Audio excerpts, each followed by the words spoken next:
Bismillahirrahmanirrahim. Assalamualaikum warahmatullahi wabarakatuh. Alhamdulillah. Alhamdulillahilladzi hadana lihadza wama kunna linahtadiya laula an hadana Allah. Alhamdulillahi rabbil alamin hamdan yuwafi ni'amahu wa yukafi'u mazida. Ashhadu an la ilaha illallah wahdahu la sharika lah.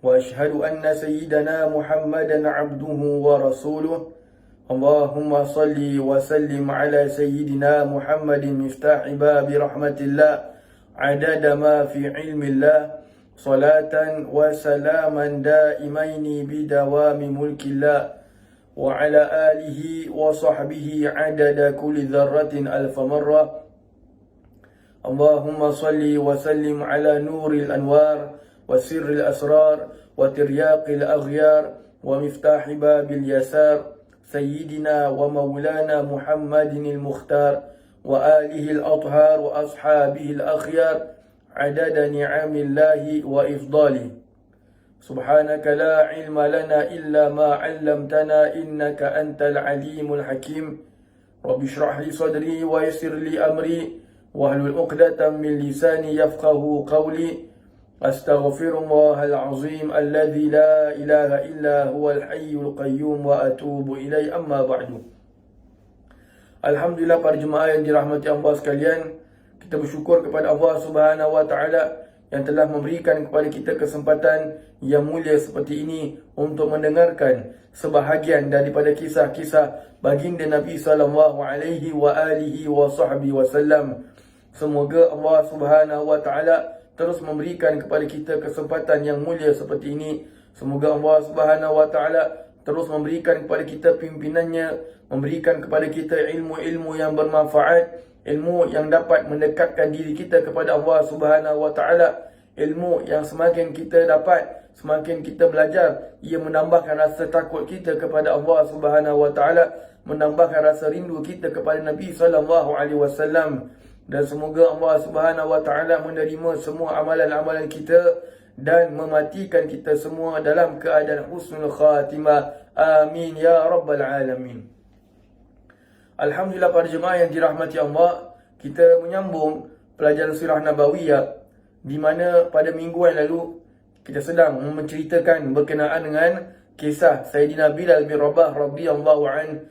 Bagaimana beliau itu adalah seorang hamba yang pada asalnya seorang hamba yang direbut oleh masyarakat Quraisy kerana akhlaknya dan juga kerana kekuatannya. Sehinggalah yang terakhir sekali adalah apabila beliau melihat bagaimana keadaan orang-orang musyrikin di Mekah, bagaimana mereka itu berlainan keadaan mereka. Di waktu siang mereka menyalahkan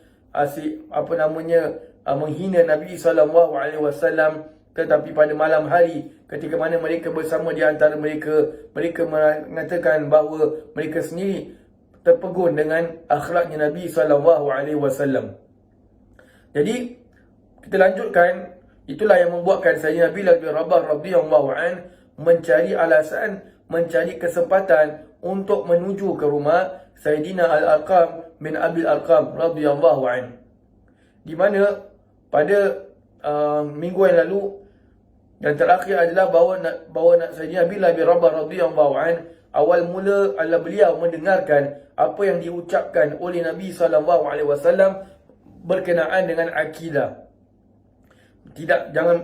Dilarang untuk baginda melarang untuk menduakan Allah Subhanahu wa taala, mensyirikkan Allah Subhanahu wa taala dengan menyembah berhala dan sebagainya. Kemudian seterusnya sehinggalah Sayyidina Bilal bin Rabah radhiyallahu anhu terus mendengarkan apa yang disabdakan oleh Nabi sallallahu alaihi wasallam, sehinggalah sampai pada sabdanya Nabi, tiada kelebihan orang Arab ke atas ajam yang bukan Arab, atau ajam ke atas Arab, atau yang berkulit merah ke atas yang berkulit hitam, atau yang berkulit hitam ke atas yang berkulit merah, melainkan ketakwaan. Sampailah perkataan hadis ini yang kita pun sedia maklum. Hadis ini juga adalah hadis yang masyhur. Nabi SAW bersabda apa? Tiada kelebihan antara orang Arab dan juga orang Ajam. Yang ini orang-orang yang bukan daripada bangsa Arab. Baik, Nabi SAW memberitahu kepada kita, memang betul, tiada kelebihan antara orang Arab dan orang Ajam, melainkan dengan ketakwaan. Tiada kelebihan, atau bahasa kita tidak ada beza antara orang yang berkulit merah atau orang yang berkulit putih dengan orang yang berkulit gelap, melainkan dengan ketakwaan. Baik, kita memang dengar ini, memang ini dari sudut pengamalan kita sebenarnya. Apa maksud saya pengamalan? Kita, contohlah, kita ini adalah orang yang berketurunan, contoh. Kita contoh orang yang berketurunan raja, atau kita ini adalah berketurunan sahabat. Jadi Nabi SAW mengingatkan kepada kita agar mana untuk tidak menjadikan orang yang bukan sama keturunan dengan dia orang yang lebih hina daripada dia. Macam bangsa kita, macam kau siapa? Bapa aku nak hormat kau? Kau ni keturunan apa? Aku keturunan apa? Ini yang dilarang oleh Nabi SAW. Tetapi kalau dari sudut pengamalan kita, tadi maknanya apa? Kita jangan untuk membezakan status. Kau orang kaya, aku orang kaya, kau orang miskin. Aku orang yang berkulit putih, kau berkulit gelap. Aku berketurunan Arab, kau berketurunan Melayu, contoh. Kemudian kita nak merasakan kita ni lebih baik daripada dia. Tidak, itu namanya sombong. Tapi kalau dari sudut kita menghormati orang lain, kenapa kita menghormati dia? Oh, kerana dia itu orang yang berilmu. Kenapa kita menghormati dia? Kerana dia itu adalah di antara zuriatnya Nabi SAW. Sama ada daripada jalur Sayyidina Hasan radhiyallahu an ataupun adiknya Sayyidina Husain radhiyallahu an. Jadi kita menghormatinya kerana apa? Pandang Nabi SAW. Nabi tahu kita hormat keturunannya ataupun tidak. Nabi tahu. Cuma kita saja yang merasakan buat apa kita nak menghormati mereka. Mereka juga adalah manusia macam kita. Betul. Memang tak nafikan. Mereka juga adalah manusia. Mereka juga ada diganggu.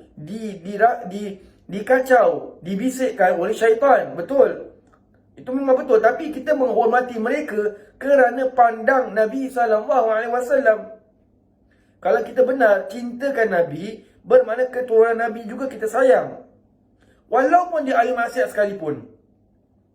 Lepas tu ulama mengatakan kalau benar dia itu adalah orang yang berketurunan dengan Nabi SAW, cara amar ma'ruf kepada mereka ataupun nahi mungkar dengan mereka itu ada cara-cara yang tertentu.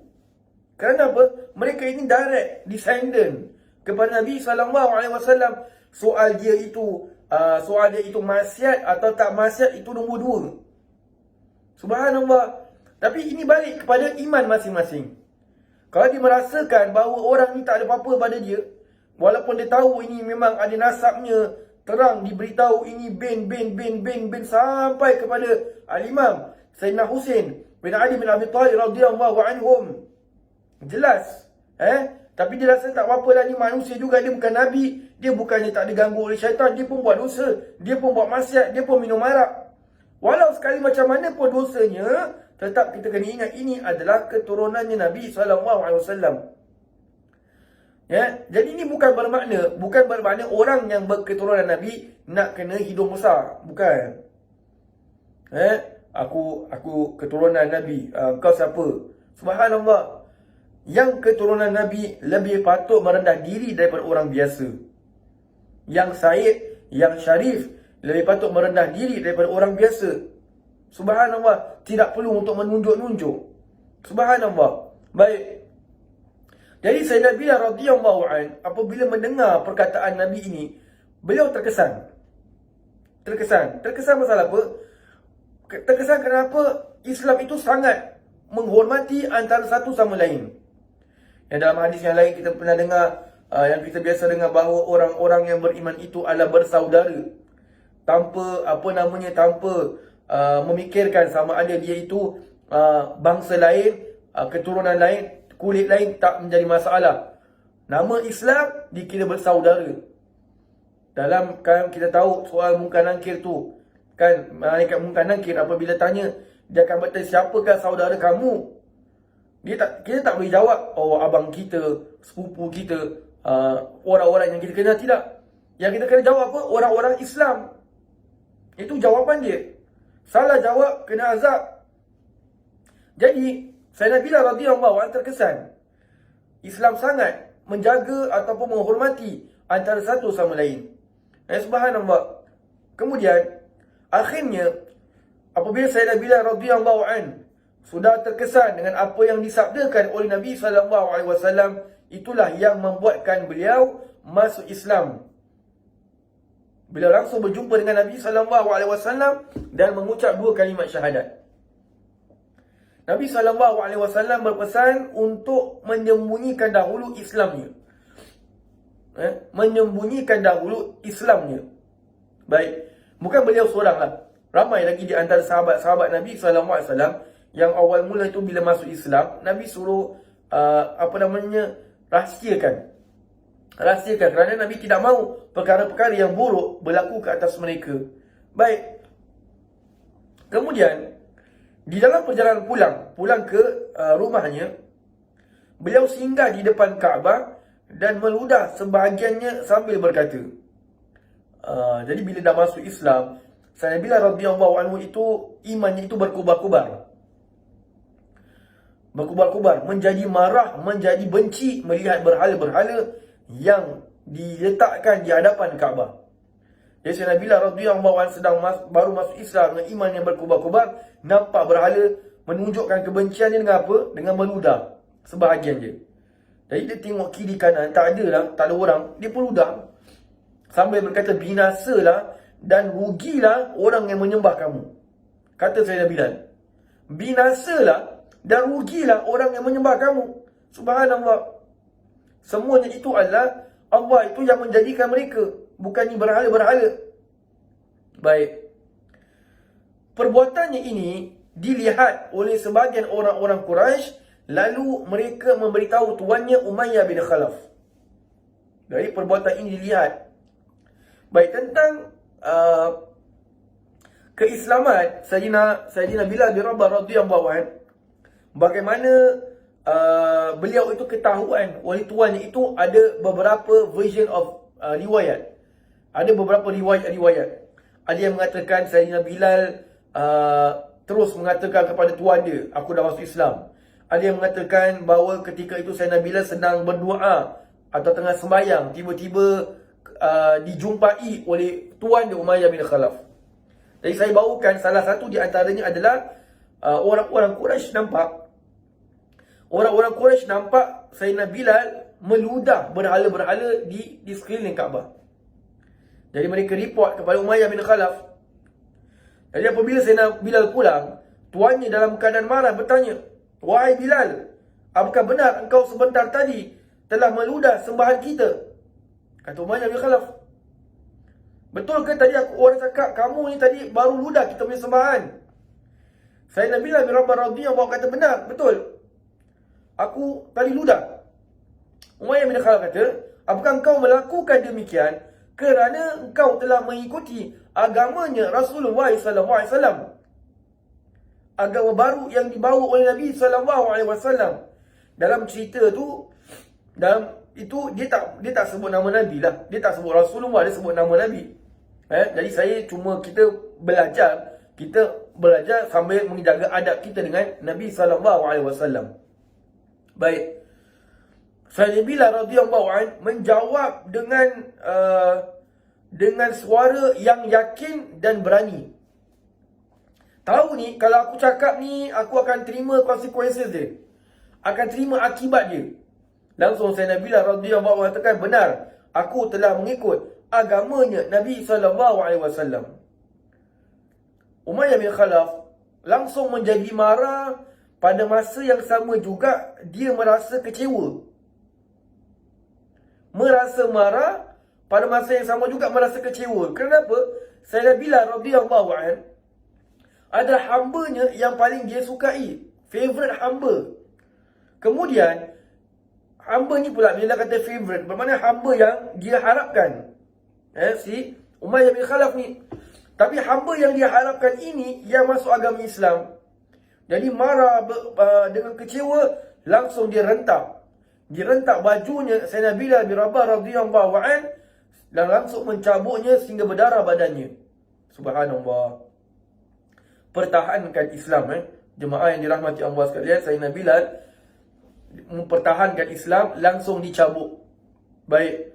Kemudian setelah itu Sayyidina Bilal radhiyallahu anhu diletakkan di tengah padang pasir, lalu dibiarkan begitu dengan tanpa pakaian dan tidak diberi makan dan minum. Sudah dicabut, penat sampai berdarah, langsung dibawa diheret Sayyidina Bilal bin Rabah radhiyallahu anhu di tengah padang pasir, lalu dibiarkan begitu.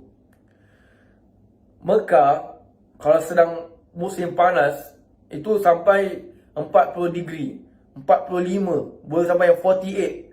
Subhanallah, kita kalau bayangkan 40 tu dah consider panas.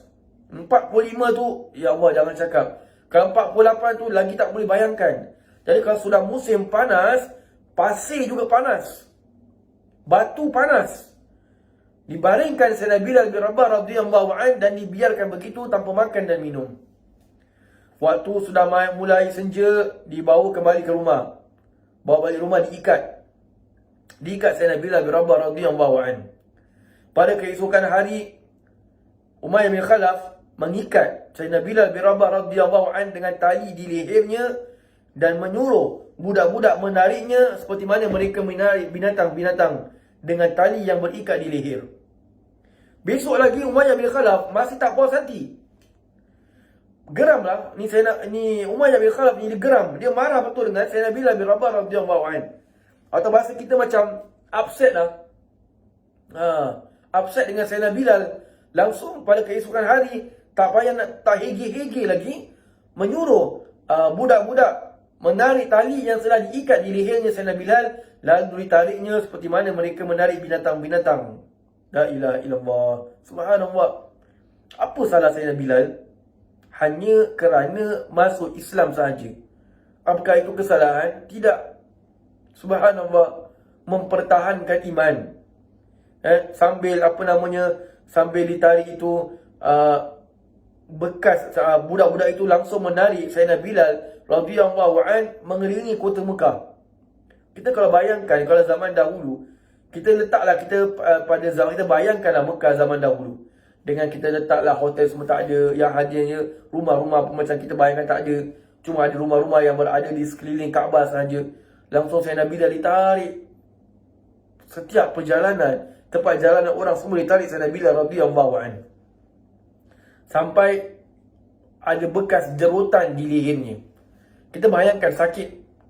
Ditarik. Ini bukan ditolak dan sebagainya. Ditarik. Ni kena tarik. La ilaha illallah. Sayyidina Bilal radhiyallahu anhu tetap lidahnya mengatakan ahad. Ahad. Ada riwayat mengatakan ahadun. Ahad. Ada riwayat pula mengatakan ya ahad. Ya ahad. Ada beberapa riwayat. Cuma yang riwayat yang biasa kita dengar adalah ahad. Ahad. Subhanallah. Baik. Kemudian, perkara itu tak berhenti di situ saja lagi. Sayyidina Umar radhiyallahu anhu pernah mengatakan kepada Sayyidina Bilal, wahai Bilal, ni zaman setelah Islam, wahai Bilal, apa yang menyebabkan kamu ni suka nak sebut ahad, ahad ketika mana kamu disiksa? Tanya Sayyidina Umar ni curious lah. Apa yang menyebabkan kamu kamu terus menerus sebut ahad, ahad, ahad, ahad? Langsung Sayyidina Bilal radhiyallahu anhu mengatakan, aku menyebutkan ahad, ahad kerana perkataan itu adalah perkataan yang amat dibenci oleh orang-orang musyrikin. Perkataan itu adalah perkataan yang amat dibenci oleh orang-orang musyrikin. Kenapa? Kerana orang-orang musyrikin, mereka menduakan Allah. Mereka menyembah berhala, tapi tujuannya nak sampai pada Allah, mensyirikkan Allah. Tapi Sayyidina Bilal radhiyallahu anhu terus mengucapkan ahad, ahad. Bahasa kita macam menyindir lah. Bahasa kita macam menyindir. Ahad, ahad, Allah tu Isa, Allah tu Isa. Apa yang kau buat ni semua salah. Allah tu Maha Isa. Allah tidak ada lain. Hanya Allah saja yang Maha Isa. Jadi macam, orang kata bahasa kita macam buat lagi marah lah. Bahasakan lagi. Kenapa Sayyidina Bilal sanggup melakukan yang demikian? Nak menunjukkan bagaimana sukanya, kegembiraan Sayyidina Bilal radhiyallahu anhu setelah memeluk agama Islam. Bagaimana berkobar-kobarnya iman Sayyidina Bilal bin Rabah radhiyallahu an setelah masuk Islam. Subhanallah. Baik. Tengok macam itu masih lagi tak puas hati. Apa yang Umayyah bin Khalaf buat? Dia memberikan 100 ekor unta. Dia berikan 100 ekor unta kepada beberapa pembesar-pembesar Quraisy. Untuk buat apa? Untuk mereka sembelihkan unta-unta tersebut buat berhala-berhala. Kita kalau bayangkan jemaah, Umayyah bin Khalaf ni, dia betul-betul macam fanatik dengan agama dia. Fanatik. Jadi, bila mana berhala-berhalanya itu diludah, Umayyah bin Khalaf ni rasa serba salah. Alamak, aku dah buat salah ni, aku dah biarkan hamba aku hina aku punya sembahan ni. Jadi, rasa serba salahnya itu, Umayyah bin Khalaf sanggup keluarkan 100 ekor unta untuk disembelih buat berhala tu. Subhanallah. Kalau kita letaklah satu ekor unta, letaklah $2,000. Letaklah contoh. 2,000 kali 100. Subhanallah. Bayangkan berapa banyak tu dia keluar. Just for berhala-berhala. Baik. Kemudian, setelah itu, mereka mendahulukan 100 ekor unta juga. Setelah itu diberikan juga beberapa harta sebagai upah yang didahulukan untuk menyiksa Sayyidina Bilal bin Rabah radhiyallahu anhu. Jadi bila mana dah diberikan 100 ekor unta, kemudian dia pula mengupah orang untuk siksa Sayyidina Bilal. Kerana Umayyah bin Khalaf dah tak tahan lagi. Dah bahasa kita capek lah. Dah tak tahu macam mana nak siksa Sayyidina Bilal. Maka datang si gangster paling teruk, jahat paling teruk, laknatullah, siapa? Abu Jahal.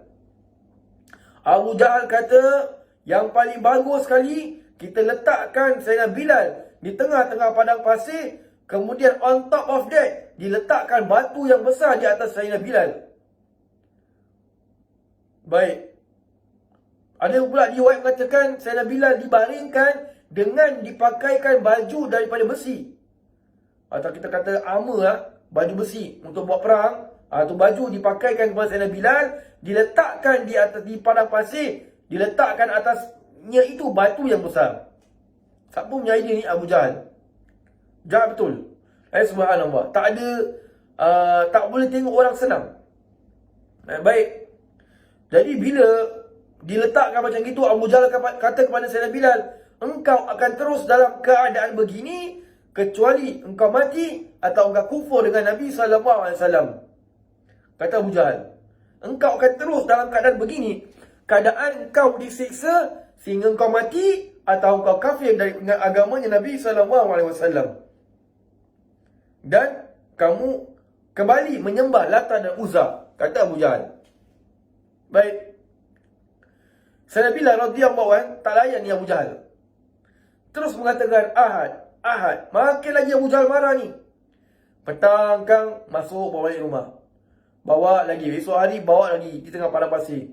Subhanallah, beberapa hari dilakukan Sayyidina Bilal bin Rabah radhiyallahu anhu seperti itu. Bayangkan jemaah yang dirahmati Allah sekalian, kita tak boleh nak imagine bagaimana azabnya beberapa sahabat-sahabatnya Nabi SAW ketika itu. Pemuda seorang yang didengar selipernya di dalam syurga. Jangan cakap masuk, selipernya sudah masuk dulu, apalagi orangnya. Subhanallah radhiyallahu anhu. Baik.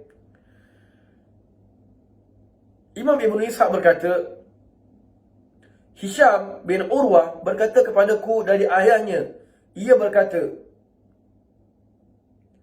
pada saat Sayyidina Bilal sedang disiksa dan mengucapkan Ahad, Waraqah bin Naufal berjalan melewatinya. Subhanallah. Jadi bila mana Sayyidina Bilal bin Rabah radhiyallahu anhu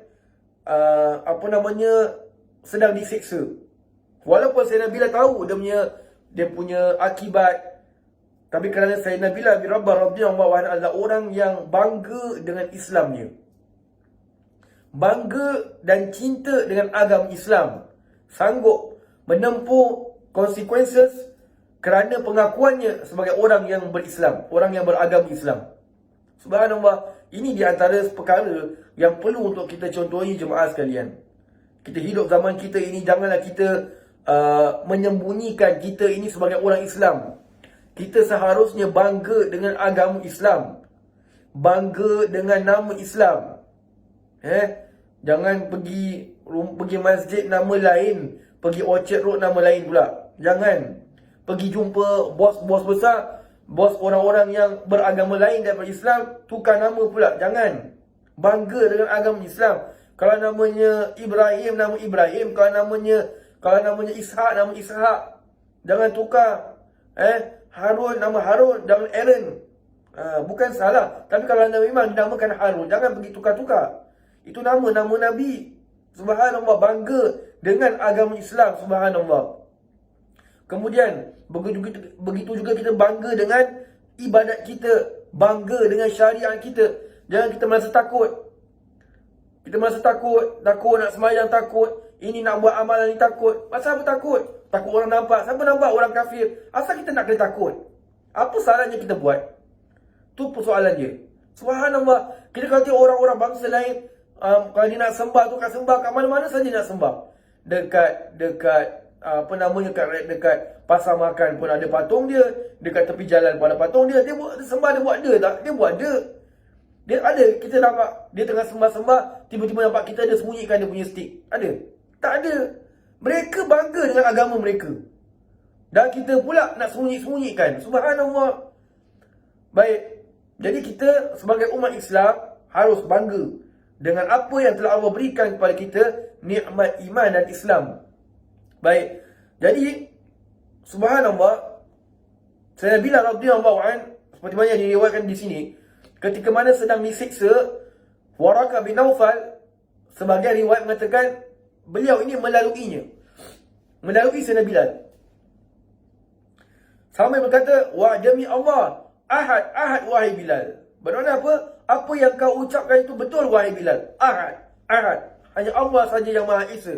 Tidak ada diduakan, tidak disyirikkannya. Baik. Langsung Waraqah bin Naufal bertemu dengan Umayyah bin Khalaf. Waraqah bin Naufal bertemu dengan Umayyah bin Khalaf. Tanya pada Umayyah bin berkata dengan Umayyah bin Khalaf dan orang-orang dari Bani Jumah yang sedang menyiksa Sayyidina Bilal radhiyallahu anhu. Beliau berkata kepada mereka, demi Allah, jika kamu terus menyiksa Sayyidina Bilal dalam keadaan seperti ini hingga membuatnya mati, maka aku pasti akan mengambil berkat tempat kematiannya, kerana dia adalah ahli syurga. Subhanallah. Waraqah bin Naufal ni orang yang berpegang kepada orang agama Yahudi dan Nasrani yang betul punya, dan dia mengetahui tentang agama Islam. Langsung dia kata kepada Umayyah bin Khalaf dan sekalian Bani Jumah, mengatakan, wahai Umayyah, kalau andai kata kau seksa dia macam gini dan dia mati kerana siksaan kamu, aku pasti akan ambil berkat tempat kematian dia ni, kerana dia adalah ahli syurga. Subhanallah. Orang sampai naik melihat bahawa apa yang ditimpa oleh Sayyidina Bilal adalah perkara yang sangat berat. Sampai Waraqah bin Naufal sampai cakap macam gitu sekali. Kita bayangkan, subhanallah. Baik, padahal ada yang setengah riwayat mengatakan ketika Waraqah bin Naufal lalu kat situ, dia tu dalam keadaan buta. Dalam keadaan buta, ujung umurnya dalam keadaan buta. Dan Nabi SAW bila dia sudah menjadi rasul, beliau itu sudah di pada penghujung umurnya. Subhanallah. Jadi bila dengar suara Sayyidina Bilal, dengar suara Bilal kena sebut ahad, langsung ini Waraqah bin Naufal marah kepada Umayyah bin Khalaf. Jemaah yang dirahmati Allah sekalian, apa yang kita boleh ambil daripada cerita ini adalah menunjukkan bahawa orang yang benar-benar bangga, orang yang benar-benar berada dalam jalan yang lurus, orang yang benar-benar bertakwa kepada Allah Subhanahu wa taala, maka orang itu adalah orang yang dimuliakan di langit dan juga di bumi. Sesuai kata Allah Subhanahu wa taala, inna akramakum indallahi atqakum. Orang yang paling mulia di antara kamu adalah orang yang paling bertakwa di antara kamu. Subhanallah, takwa itu bukan sekadar 1-2 hari punya perkara. Itu takwa nak kena jalan terus sampai kita diambil, pergi, didatangi oleh malaikat maut. Takwa jalan terus, tu perkara yang wajib. Subhanallah. Jadi kita ambil daripada cerita ni, bahawa orang yang bertakwa itu akan dimuliakan yang di langit dan di bumi. Takwa bukan sekadar yang zahir, tapi takwa juga perkara yang ada takwa yang batin. Sucikan diri daripada sifat-sifat batin yang rosak. Riak, sombong, ujub dan sebagainya. Wallahu a'lam bishawab. InsyaAllah kita akan sambung lagi berkenaan dengan kisah Sayyidina Bilal radhiyallahu an, yang sangat kita boleh menjadikan sebagai iktibar, jadikan panduan sepanjang hidup kita insya-Allah. Aqulu qawli hadza wa astaghfirullahal azim li wa lakum. Assalamualaikum warahmatullahi wabarakatuh.